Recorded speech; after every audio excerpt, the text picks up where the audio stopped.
Hi friends, in this video we are going to learning what is HTML. HTML stands for Hypertext Markup Language, and a simple markup language used to create hypertext documents that are portable from one platform to another platform. And HTML is not a programming language. That means we have C, C++, Java, Python. These are the programming languages. But HTML is not a programming language. It is a markup language which is used to display the contents. And HTML is used in designing and developing web pages. HTML documents are also known as hypertext documents, HTML documents, web pages, or web documents. A HTML contains a predefined list of tags. It is a collection of tags. That means we cannot add any new tag in the HTML. We can use only the existing tags which is provided by the HTML. What is a tag? Means a text that which it was enclosed between the less than and greater than symbols, then it is called as a tag. For example, title.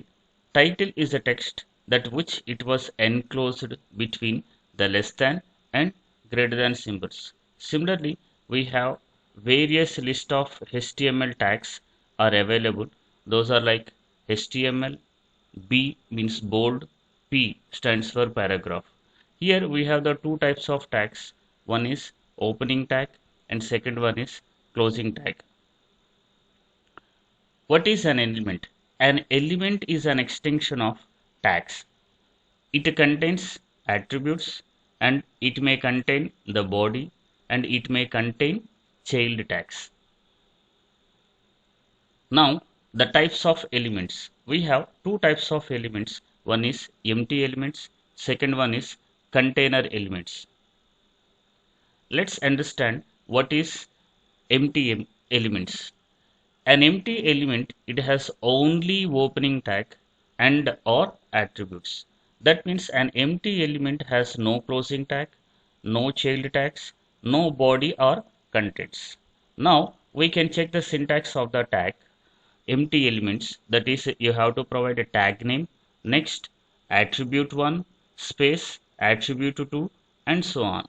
Whereas whatever the programming language you are going to learning, that it may be the C, C++, HTML, XML or any programming language, if the syntax is provided in the square brackets, you have to understand it is optional. That means the tag name is a mandatory, but the attribute 1 and so on, these are optionals. That means as per your requirements you can provide either the attributes or without using attributes. Now we can check the examples, that is HR. HR is an empty element that is used without attributes. Next one, HR is using two attributes. One is color, next one align. These are the two attributes. And in XHTML, that means extended HTML, empty elements are used with the specified following syntax.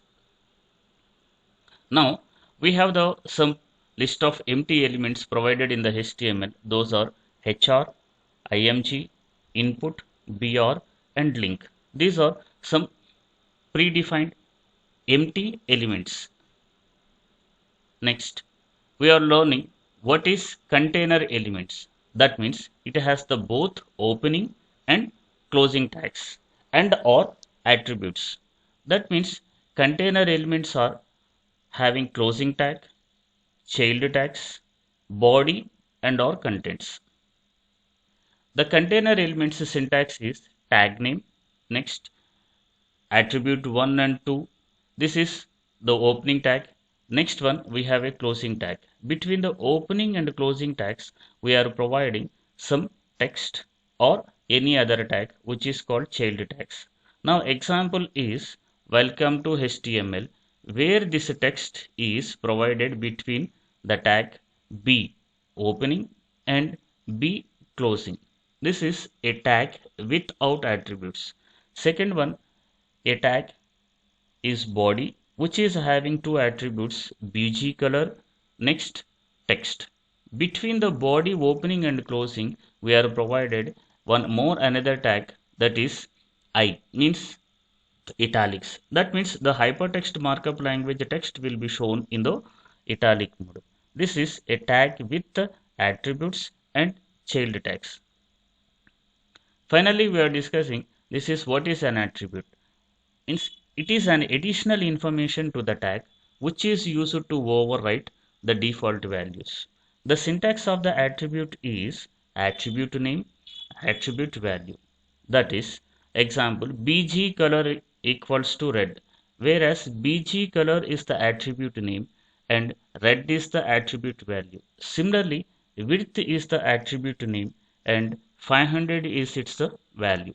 By using these attributes, we can change the behavior or its the formatting of the element.